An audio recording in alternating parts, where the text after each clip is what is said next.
ये अंगारों की सेज पर पड़ना है, जो भोगों में, जो नाना प्रकार की वासनाओं मानो खटमल की चारपाई पर। कहां चिंता शोक भय से युक्त कहीं नींद आती है?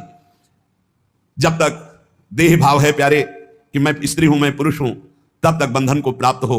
भाव ही देह भाव को नष्ट करेगा, भगवत भाव कर्म बंधनों को नष्ट करेगा। दही मत कर जब उससे मक्खन निकाल लिया जाता है तो मक्खन छाछ में डालने से ऊपर ही रहता है, कभी डूबता नहीं है। जब तक मथा नहीं गया था तो एक में ही एकम एक था, और जब मथ कर दही को मक्खन निकाल लिया गया तो फिर उसे छाछ में छोड़ दो, फिर नहीं मिल सकता। ऐसे ही खूब नाम जप करके पहले जीवत तो नष्ट कर दो, फिर संसार में रहोगे तो ऐसे रहोगे जैसे छाछ के ऊपर मक्खन रहता है, कभी मिल नहीं सकता। तुकाराम जी कहते हैं दही से पहले मथ करके मक्खन अलग कर लो, फिर मिलाना भी चाहोगे तो चाहे जितना प्रयास करो मिलेगा ही नहीं। ऐसे ही एक बार तुम देह भाव से अलग हो, नाम जप करके ऐसा ज्ञान प्राप्त करो, फिर संसार में तुम्हें कोई नहीं बांध सकता। प्यासा प्यासे की हालत जानता है, भूखा भूखे की हालत जानता है।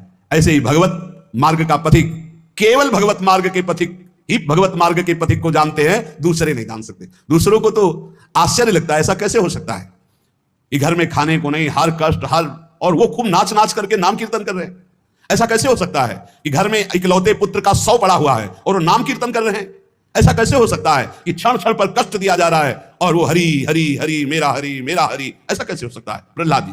ऐसा कैसे हो सकता है 22 बाजारों में मार कोड़े खाल खींच ली गई, फिर भी ना तो भक्ति में फर्क पड़ा ना भक्त में फर्क पड़ा, वैसे ही भक्ति वैसे ही मुख प्रसन्न।